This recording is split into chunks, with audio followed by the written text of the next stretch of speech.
Hello and welcome back to Do Reviews with James Scott. I'm your host, James Scott. As you may have noticed, I've actually been converted into a female deer, which may make this episode a little more difficult than usual. And forgive me as I walk away from the camera for unexplained reasons. But I will be drinking the new Mountain Dew Cabo Citrus today, which is actually part of the Baja series. And I'm just going to vanish behind the garage for a second. Nature calls, if you know what I'm saying. Pardon me just 1 second, guys.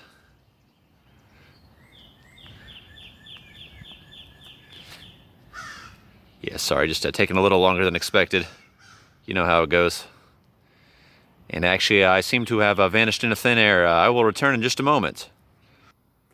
Alright guys, terribly sorry about that. I actually went ahead and went back to the Kroger where I was turned into a deer in the first place. So when I was obtaining the Cabo Citrus for this video, incidentally, there was a woman trying to get the last 12 pack as well. Kind of a long nose, warty, old.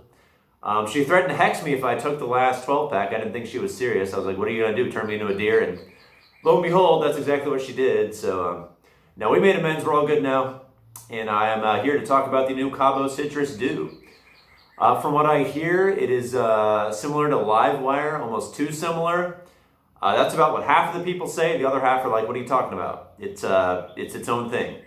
I've also seen it compared to Overdrive, though, from the Casey's General Store chain. They have their own Dew, Overdrive, and it's actually not one of my favorites. It just it's so-so. So if it's more like Overdrive than Livewire, we could be in for some trouble here. But it's probably going to be good regardless. I've also heard it's kind of tangerine-y.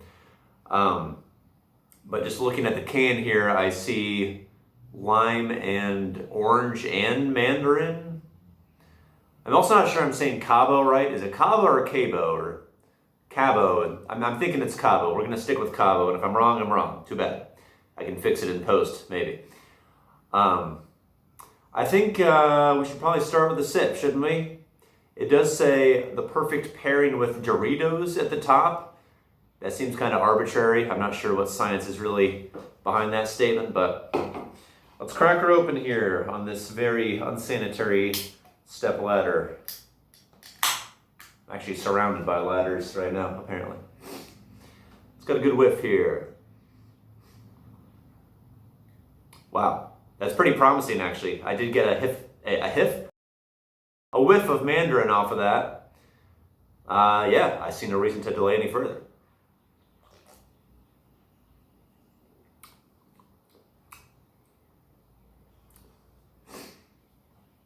All right. Yeah, there's a lot to unpack there. I feel like I'm tasting three things at once, which would probably be the mandarin, the orange, and the lime.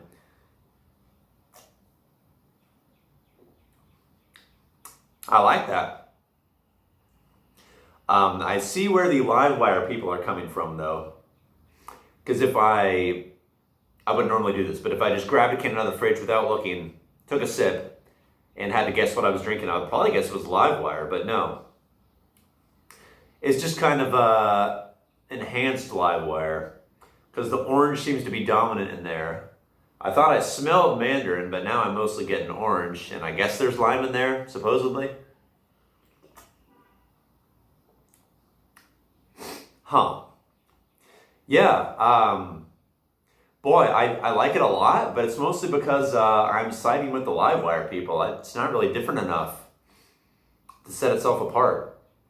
It's kind of like a slightly worse Livewire just because the taste is kind of like more layered than it needs to be. The orange is so strong by itself, it doesn't need to really be joined by any other flavors. That was kind of my complaint with the Overdrive from Casey's, was that it was good, but like it was just too busy, I guess. The Livewire taste is so good by itself, it just doesn't really need accompaniment. So yeah, we're gonna run through the fart test in a second. All right, I went ahead and changed the angle just for fun too. The fart test, for F we've got the flavor. The flavor is gonna be probably an 8.75 with an asterisk, and that asterisk is, it's too close to Livewire. Livewire's a 10. You might even say this is more like a 9, but I think it deserves to be docked just because it's rehashing ground that has already been covered. So 8.75. no need to rant about that too much more. I think it's pretty straightforward.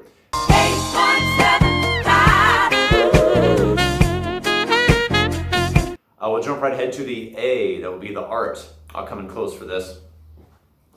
They didn't really add that much personality to it this time. It's really just fruits floating around. And unfortunately, that kind of leads me into a topic I wanted to address, which is the upcoming simplification of Mountain Dew's art style.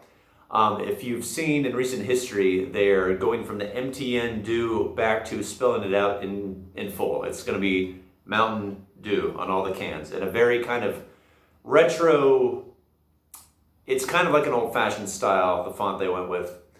And from the looks of it, all the upcoming can designs for the various flavors are going to be kind of devoid of all the like crazy, like anthropomorphic animals and whatnot that we've been seeing on cans for the past 10 or so years from Mountain Dew. And I'm gonna miss that. There's a ton of creativity in the can designs that I've seen in these various reviews, excluding this one, which is pretty straightforward. But it's almost like here they're kind of trying to prepare you for the new direction they're about to go with the art.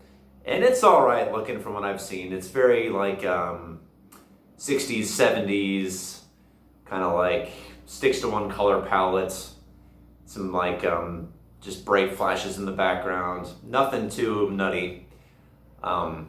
It's kind of a disappointing rebrand though. I respect it for what it is, but like really Mountain Dew is one of the few companies that has always kind of been, well, not always, but in the late 90s and 2000s and beyond, they've really been going out there with their designs, just with like the little characters and just like insanity going on in the background, really getting you excited about like the possibilities of the flavor in the can. And to let that go is going to be a bummer. So, not sure why they decided 2025 was the time to change that finally, but maybe they'll cycle back to it eventually. Who knows, though? I'll probably be old and gray by then. Assuming I live that long off of this diet of Mountain Dew every single day. But I've made my bed and I will die in it. That was darker than I wanted it to sound, but oh well. The R in fart is going to be the repeatability. Oh, it's okay. Maybe like 7.5. I'll keep drinking this while it's around, but I don't expect it to differentiate itself enough from Livewire that I feel the need to buy this instead of Livewire. So 7.5, I think, on the repeatability. Yeah. It's a 7.5. I said, Lord God Almighty, it's a 7.5. Wow! Title, Cabo Citrus. It's alright, I guess. It does have alliteration, although the K in Cabo and the S in Citrus are kind of, well, they're different sounds phonetically. It's still technically alliteration though, right? Is it? Does that meet the criteria? I don't know. It's all right. 7.5, I guess. We'll say 7. It ain't nothing but a stone cold 7. Nothing but a stone cold 7. Collectively, that puts this somewhere in the 8 range if you take the averages of all the letters in fart. So, yeah, it's an okay offering. We will reconvene here again in the Do Reviews series to talk about the Mango Rush from Little Caesars that has just been released. However, that flavor, I believe, is also a retread of the Mango Heat Game Fuel from several years ago. A flavor which I was okay with, but I wasn't necessarily too fond of the heat component. But yeah, I think we've covered all we need to with this one. Don't need this to be some big long-winded review like some have been. So yeah, this has been James Scott, back to human form, telling you that Cabo Citrus is a decent experience. Let me know in the comments if you've had it or plan to have it, or when you have it, come back to this review and let me know what you thought. For me, it's 8.75 with an asterisk. Yeah, farewell.